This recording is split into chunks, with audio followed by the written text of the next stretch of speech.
One. Que noite incrível para estarmos reunidos, cantando, celebrando ao Senhor, reunidos junto com os amigos. Uma noite de vivenciarmos as nossas experiências através dessa família que está aqui, com esse irmão que está ao seu lado. Deus resolveu manifestar a sua doce vontade através da sua igreja, a igreja gloriosa, que se reúne para declarar que Ele é bom, que Ele é santo, que Ele é o único Senhor e soberano sobre as nossas vidas. Eu quero ministrar nessa noite a você e eu vou precisar bastante da sua atenção, vou precisar que você abra também a sua Bíblia, acompanhe comigo alguns textos. Eu creio que há coisas essenciais, elementares, que afetam a nossa perspectiva de vida, tendo o olhar firmado nas promessas divinas, nas promessas de Deus, naquilo que Deus declarou ao seu povo como promessas. Não são promessas humanas, não são promessas em que a gente fica aguardando de pessoas, não são promessas ditas por qualquer pessoa, mas são promessas divinas, promessas ditas da parte de Deus para o seu povo, para a sua igreja, para aqueles que escolhem caminhar diante do Senhor e daí então fazer parte daquilo que o Senhor declarou. Essas promessas nos dão acesso a uma herança. E essa é a realidade do reino de Deus. Essa é a realidade do reino dos céus, que nós temos parte em uma herança. Se você achou que você só ia obter as dívidas dos seus pais, né, o carrinho aquele usado, caído, fica tranquilo. O teu Pai eterno separou uma herança para você. Essa herança não tem nada a ver com algo material, físico, mas é dito pelo próprio Deus, é declarado através das Escrituras. Tem uma origem na narrativa bíblica. De maneira contextual, nós podemos entender e observar isso olhando a Bíblia como um todo, desde o primeiro capítulo até o capítulo 22, onde se encerra, lá em Apocalipse, nós podemos observar as promessas divinas do Senhor ditas a nós. E nós precisamos entender essas promessas divinas, olhando o todo, olhando a perspectiva bíblica como um todo. Às vezes você pode se perguntar como que uma heresia ela se instaura numa igreja. E isso acontece normalmente quando alguém pega um assunto da Bíblia, pega ele e isola esse assunto e torna esse assunto como essencial, torna esse assunto como o mais importante. A heresia ela se instaura justamente por isso, porque você pega um assunto e torna ele como essencial fora do todo, fora do contexto bíblico. E para entendermos as promessas de Deus divinas, nós precisamos olhar a palavra como um todo. E a origem disso, A origem disso nós vamos ver lá em Gênesis 3, nós vamos olhar também em Gênesis 12. Nós vamos olhar logo no início, quando essas coisas são ditas e declaradas. Lá nós vemos os planos de Deus sendo desdobrado por meio de um casal, por meio de um homem sendo chamado para abençoar toda a terra. A partir desse homem, toda a terra é abençoada. Através de um homem gentil, através de um homem que estava no meio de uma terra pagã, adorando vários deuses, Deus decide abençoar toda a raça, todo o povo, toda a etnia, através de um homem gentil. E isso flui do próprio coração de Deus, isso flui do trono de Deus para a humanidade, para a terra, para todos os filhos, para toda a criatura. Nós vamos ver isso através de uma família que faz jus a um povo, que se torna uma nação e alcança todos. E isso é um plano grandioso. Isso é um plano incrível, especial, que impacta nossas vidas diretamente. Hoje nós vamos mergulhar um pouco nesse assunto, para entender como a nossa fé ela pode nos levar ao cumprimento dessas promessas de Deus em nossa vida, mas também na nossa geração, nos nossos dias. Então abre comigo aí Gênesis 3 primeiro. Em Gênesis 3 nós vamos ver o versículo 15. E logo de cara nós já vamos ver esse desdobramento aonde Adão e Eva desobedeceram a Deus. E ali, no meio dessa desobediência, já há um declarar da parte de Deus, falando sobre esperança, sobre um Redentor, sobre aquele que viria para resolver aquela catástrofe que aconteceu naquele exato momento. Porém, inimizade entre você e a mulher, entre a sua descendência e o descendente dela. Este esmagará a sua cabeça e você lhe ferirá o calcanhar. Deus aqui está amaldiçoando a serpente, e aqui representa Satanás, por ter enganado Adão e Eva. Não vamos deixar somente sobre os ombros da Eva, toda essa falha, todo esse erro, mas a desobediência de Adão e Eva por terem comido do fruto. Mas em meio a essa maldição, Deus anuncia essa vitória futura, que Ele esmagaria a cabeça da serpente, o descendente da mulher, o Messias que nós sabemos, o Cristo, Filho de Deus, causaria essa derrota fatal e decisiva para a serpente. E esmagar a cabeça significa destruir todo tipo de poder e autoridade que a serpente exerceu naquele momento sobre Adão e Eva. Este versículo ele é considerado a primeira promessa messiânica, a primeira fala de Deus, anunciando esperança, anunciando um Redentor, anunciando que aquele mal causado já tinha data para terminar. E aquele que viria seria para desfazer todas as obras do diabo e trazer salvação para a humanidade, vencendo o pecado, vencendo a morte, no qual por meio da desobediência entrou a morte no mundo. Mas a promessa de Deus é que viria um Redentor,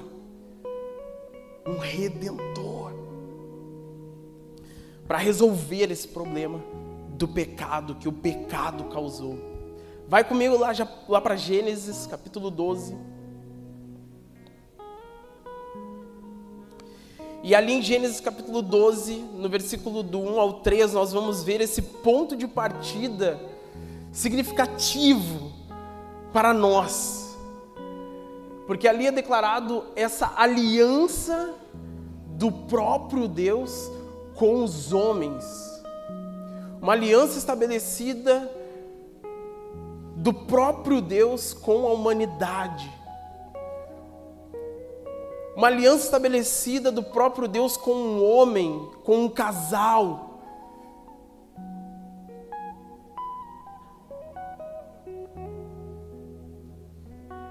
E ali nós vemos Abrão, que mais tarde se chamaria Abraão. O Senhor disse a Abrão: saia da sua terra, da sua parentela, da casa de seu pai, e vá para a terra que eu lhe mostrarei. Versículo 2: e farei de você uma grande nação, e abençoarei, e engrandecerei o seu nome. Seja uma bênção. Abençoarei aqueles que abençoarem, e amaldiçoarei aquele que o amaldiçoar.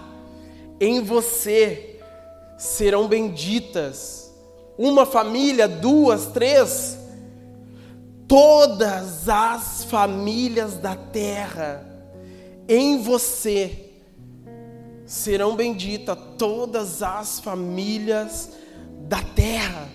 E o que significam essas promessas? No versículo 1 nós estamos vendo Deus dar a Abrão chamado e direção. É isso que nós estamos vendo Deus dar a Abrão, através da palavra de Deus, do ressoar da voz de Deus sendo declarado sobre a vida de Abrão. Deus está dando àquele homem um chamado e está apontando para ele uma direção. Deus não está respondendo a ele todas as perguntas e todos os questionamentos. Deus está o chamando. Deus está dizendo a ele o que vai fazer a partir dele, por meio dele.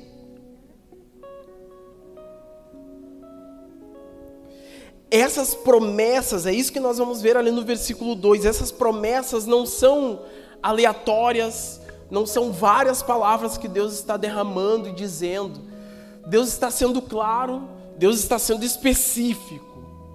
Eu farei de você uma grande nação.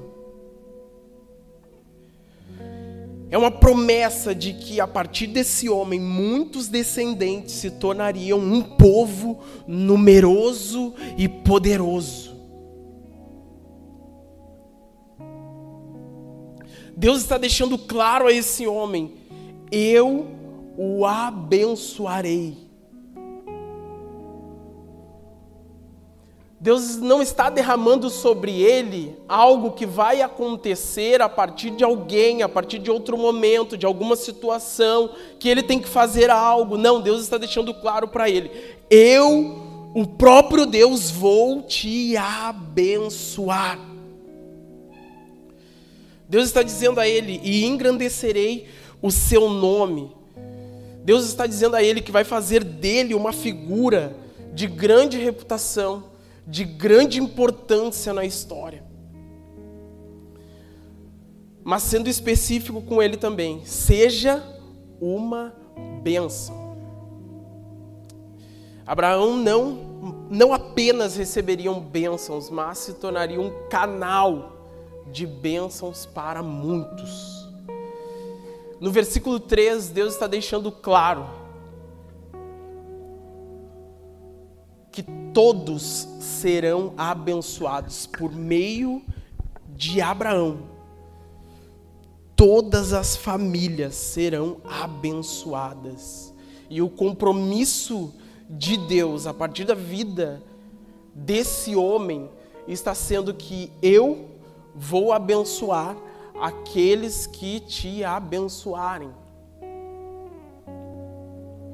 Mas Deus também está fazendo um compromisso com esse homem: que aqueles que vão te amaldiçoar, eu amaldiçoarei. Deus está deixando claro que Ele próprio vai proteger Abraão e a sua descendência. Deus está deixando claro a Abraão: em você serão benditas todas as famílias da terra. E essa é a promessa mais abrangente que nós podemos perceber na narrativa bíblica. E nós precisamos entender isso, pois ela tem conexão com várias outras palavras ditas nas Escrituras. A salvação está sendo dita ali, bênçãos está sendo dita ali, que vai fluir através de uma família. E esta promessa aponta diretamente para Cristo Jesus. Essa promessa que está sendo dita ali aponta diretamente para Jesus. Talvez em algum momento você se perguntou como as pessoas do Antigo Testamento eram salvas. Essas palavras ditas aqui falam especificamente sobre a soteriologia, como as pessoas eram salvas. E a questão é que, assim como nós cremos e depositamos a nossa fé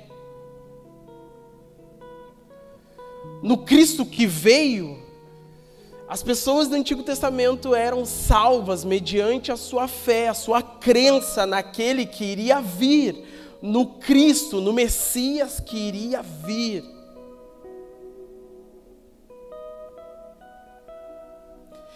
E quando nós olhamos essa narrativa bíblica de Gênesis 3,15, de Gênesis 12, do 1 ao 3, nós estamos vendo, nós estamos diante desse plano grandioso da parte de Deus, essa promessa de um Redentor, que viria através de uma linhagem específica, através de Abraão. E que toda a humanidade, todas as famílias serão abençoadas. E isso é um testemunho da fidelidade de Deus e da abrangência de seu amor e das suas promessas. Quando nós estamos olhando a relação bíblica de Deus, fazendo promessas à sua criação, à humanidade, nós precisamos entender, primeiramente, uma coisa: as promessas elas estão ligadas a um Deus que é fiel, a um Deus que é bom.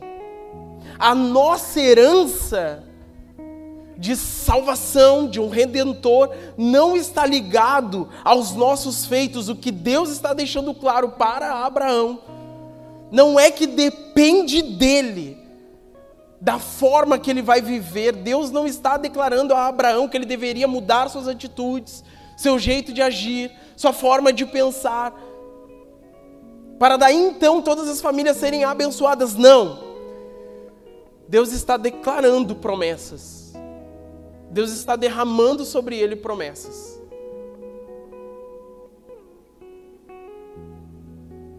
As promessas não dependem desse homem. Deus está declarando através de Abraão que judeu, grego e toda pessoa gentílica, ela vai ser abençoada. Todo aquele que crê, todo aquele que vive uma vida derramada diante do Senhor, buscando-o, entendendo as suas promessas, será abençoado. Vai viver esse derramar de uma vida abençoada, livre, pois recebeu em si um Redentor, um Salvador, que foi prometido. E não mais está debaixo daquilo que seriam as palavras ditas em Gênesis 3, de que você está escravo do pecado, ou a uma morte eterna, uma vida eterna distante de Deus. Nós precisamos entender que Deus não é homem para que minta, e nem filho do homem para que se arrependa. E isso é uma demonstração de Deus através da vida de Balaão, em que ele declara essas palavras e deixando claro naquele contexto no qual um profeta foi contratado para amaldiçoar o povo de Deus, o povo de Israel. Mesmo aquele homem, mediante uma palavra da parte de Deus, ele abençoa um povo, mesmo sendo contrário ao que ele foi contratado, porque ele ouviu da parte de Deus que deveria abençoar aquele povo escolhido. E isso é uma demonstração de que o nosso Deus se mantém inabalável, as suas palavras são inabaláveis, inalteráveis. Pense, em Abraão Deus prometeu a ele uma descendência numerosa, quando ele e Sara eram velhos. Humanamente impossível. Mas o que Abraão fez? Ele creu na promessa, não nas circunstâncias. Deus é imutável em seu caráter. Deus é imutável em suas promessas.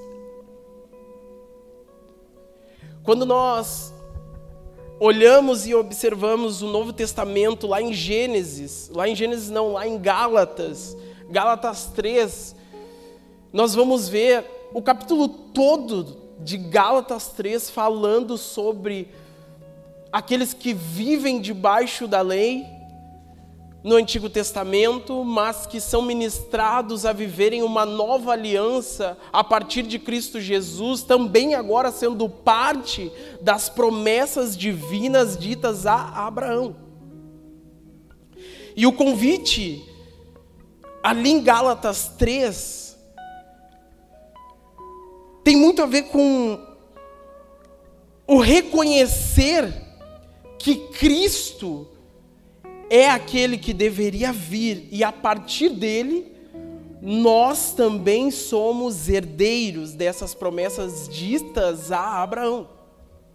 Agora nós fazemos parte dessas promessas, crendo em Cristo Jesus, crendo que as palavras de Deus se cumpriram em Cristo Jesus, crendo que a cruz foi suficiente, crendo que o terceiro dia em que Cristo foi ressurreto é suficiente.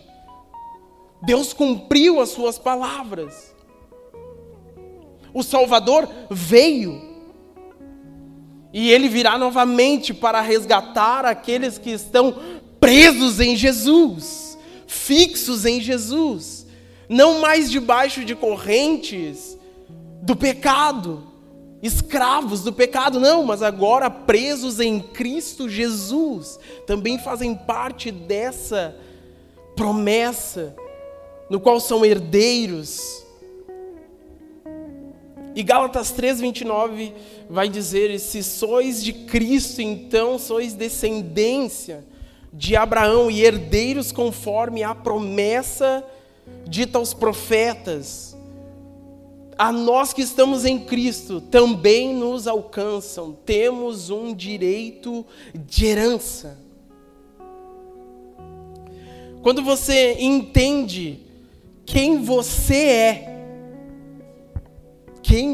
é em Cristo Jesus, a sua perspectiva muda.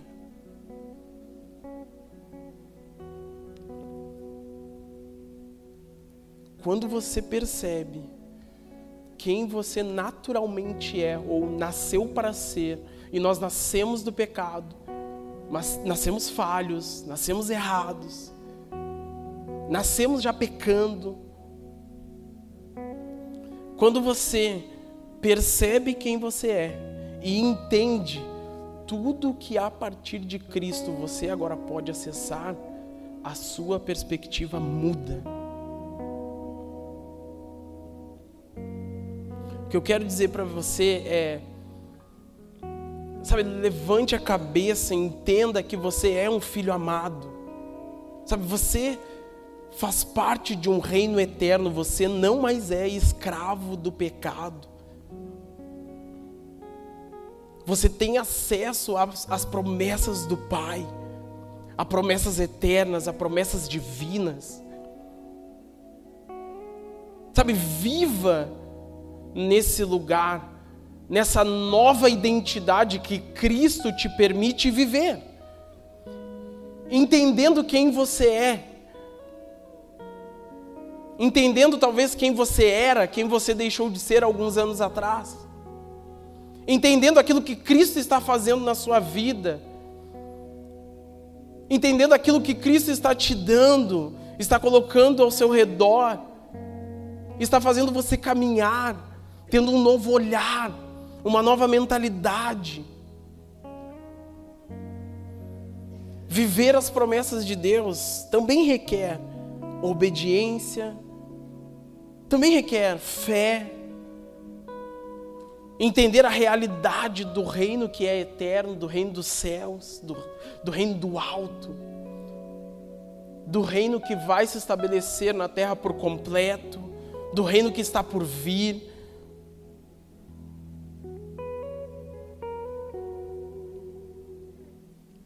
Sabe, Deus nos chama, é isso que Deus fez em Abraão.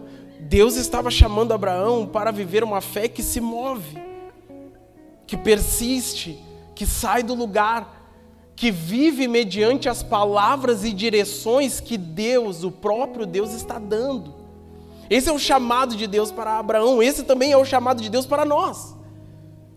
Nos movermos em uma fé que permanece, que persiste, que continua caminhando, que continua crendo, que continua olhando para o Senhor Jesus em meio às diversidades, em meio aos momentos de tribulação, em meio aos desafios da vida, mas que continua se movendo com fé naquele que disse, naquele que é, naquele que deu, naquele que entregou.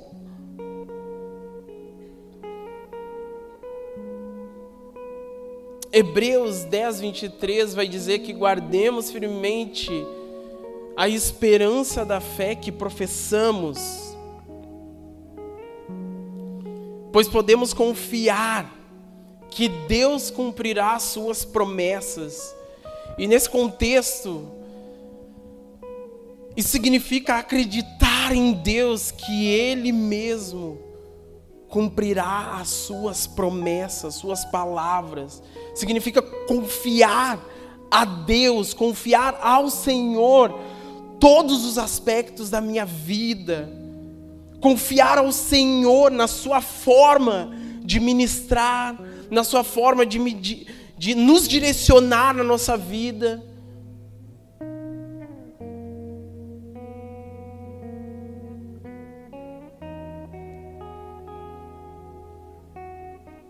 Gálatas 4 vai falar que... Abre aí junto comigo.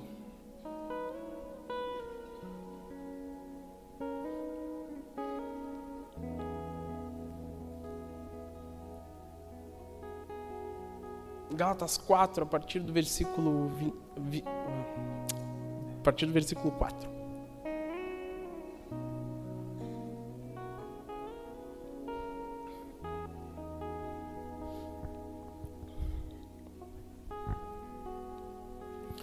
Mas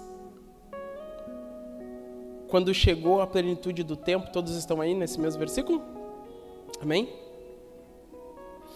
Gálatas 4, versículo 4. Mas quando chegou a plenitude do tempo, Deus enviou seu Filho, nascido de mulher, nascido sob a lei, para resgatar os que estavam sob a lei, a fim de que recebêssemos a adoção de filhos. E porque vocês são filhos, Deus enviou o Espírito de seu Filho ao nosso coração, e esse Espírito clama: Abba, Pai. Assim você já não é mais escravo, porém filho. Também é herdeiro por Deus. Sabe, quando eu estou falando a você sobre você entender o que Deus prometeu a você, e em Cristo você tem acesso a tudo que Deus tem para você, a essas promessas divinas, eu estou querendo dizer a você que você precisa entender que nós éramos filhos da ira, nós merecíamos a ira de Deus. Nós estávamos prometidos a uma morte eterna distante de Deus, longe do Senhor, a viver eternamente, longe dos planos e propósitos de Deus. E em Cristo Jesus, tudo isso é nos dado, porque um Pai bom, um Pai santo, nos adotou e nos colocou em um lugar assentado nas regiões celestiais, nos tirando debaixo do pecado, de vivermos como escravo ao pecado. Mas a realidade é que Deus nos adotou. Então nós não somos os querubins dourados, santos. Sabe, às vezes nós achamos que é um privilégio do reino de Deus nos ter como filhos. Às vezes nós podemos estar nos nossos dias vivendo como se fosse um privilégio da nossa igreja. Nossa, mas é um privilégio daquela igreja me ter naquele lugar como um membro, porque eu não falto, porque eu tô lá, porque eu tô junto, porque eu boto a mão, porque... Cara, como é um privilégio. Deus só teve acréscimo quando me chamou para fazer parte do time. Meu Deus do céu, eu não minto, eu não roubo, eu não falo palavrão, eu não erro. Nossa, eu sou até um crente que testemunha algo legal. A realidade não é essa. A realidade, ela não é essa. A realidade é que nós estávamos merecidos já para a ira de Deus. Nós estávamos com as nossas vidas escravas ao pecado, prometidos a viver eternamente distante de Deus. E Deus decidiu nos adotar.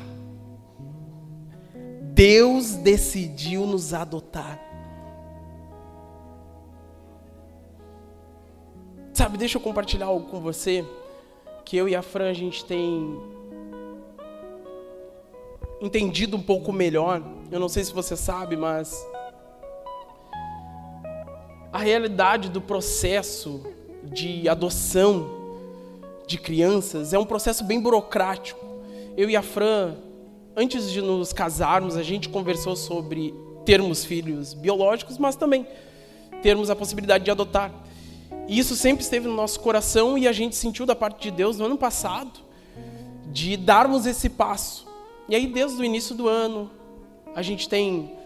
Enfim, é um processo muito burocrático. Tu manda documentação, né? Tu envia coisas, enfim, é bem burocrático. E agora, há pouco tempo, a gente começou com as nossas reuniões que a gente está fazendo com o psicossocial, né? Junto com várias outras pais, mães que desejam também entrar na fila para participar da adoção. E sabe uma realidade que eles fazem nesses primeiros encontros, assim, isso tem acontecido por videochamada, eles fazem uma coisa que eles chamam tirar o açúcar desse negócio sobre adoção. Eles falam bastante sobre isso. Tem sido 2 encontros e tem sido só pancada na cabeça, assim. E é nitidamente, como é mais de 80 câmerazinhas ligadas, e aí eu e a Fran, a gente fica andando, né, olhando as imagenzinhas de cada pessoa. Cara, é muito engraçado, é cada um cara tirado no sofá em casa, gente olhando, comendo, cachorro, gato passando. Não, é cada coisa. A gente analisa os comentaristas que tem também, é muito legal. A gente fica mais entre nós ali comentando também. Mas a realidade que eles tentam fazer nesses primeiros encontros é trazer todas as pessoas para a realidade. E qual que é a realidade?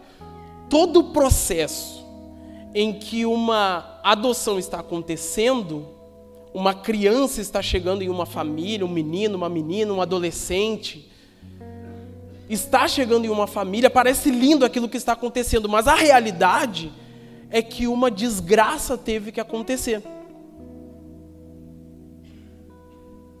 Para que daí então, uma criança fosse adotada. Um pai abandonou um filho, uma mãe abandonou um filho. Alguém rejeitou uma criança, alguém não quis criar, alguém deixou em algum lugar. A criança estava no meio de famílias totalmente destruídas. Abusos aconteceram. O processo de adoção Quando se tira a fotinho e aquela família agora se estabeleceu, parece bonito, mas a realidade é que uma desgraça aconteceu. Para que daí então uma criança, um adolescente fosse adotado. E sabe o que eu quero te dizer com isso? É que às vezes parece que nós estávamos nas nossas vidas com tudo certo, e daí então a gente decidiu fazer parte do reino de Deus, e o reino de Deus só teve acréscimo, porque nós chegamos ali, e a realidade é que não. A realidade é que não. Nós merecíamos a ira de Deus, e nós fomos adotados por um Pai bom, e que constantemente trabalha em nossas vidas para nos deixar mais parecidos com Jesus. E tudo que há em bom, tudo que há de bom em nós, é o que Ele próprio está fazendo em nossas vidas, transformando o nosso caráter, transformando a nossa mentalidade, transformando os nossos dias, nos dando um novo olhar, transformando a nossa forma de ver e pensar, transformando a nossa cosmovisão sobre a vida. O Evangelho impacta o nosso ser, e a partir desse lugar, isso afeta o nosso sentir, o nosso pensar e o nosso fazer. O Evangelho tira aquilo que de nós não tem nada a ver com o reino de Deus, para que daí então a gente vá ficando bom, e não pelas nossas próprias forças, mas porque Deus é bom, e Ele está nos transformando à imagem e semelhança de quem Ele é, nos deixando mais parecido com o seu Filho amado. E essa é a nossa realidade, de que de tudo que nós temos de bom em nós, foi o próprio Deus que fez. Foi o próprio Deus que deu. Foi o próprio Deus que está causando. É o próprio Deus que está movendo. É o próprio Senhor. E por que é o próprio Senhor? Porque Ele é fiel, Ele é bom. As promessas ditas e derramadas a nós não foram ditas por homens, mas foram ditas por um Deus bom, santo, que não muda, que cumpre aquilo que prometeu, que está conosco no processo, que nos acompanha diariamente. Essa é a nossa realidade, de fazermos parte de um reino eterno, e agora temos a possibilidade de sermos cooperadores do reino de Deus, em tudo que Ele está fazendo e estabelecendo na terra. E a gente tem a possibilidade de apressar os dias, para que o Senhor estabeleça a sua santa vontade na terra eternamente. Não depende de nós, não depende de mim e de você, mas foi concedida a nós por meio de um Pai bom, um Deus santo. Coloque-se de pé.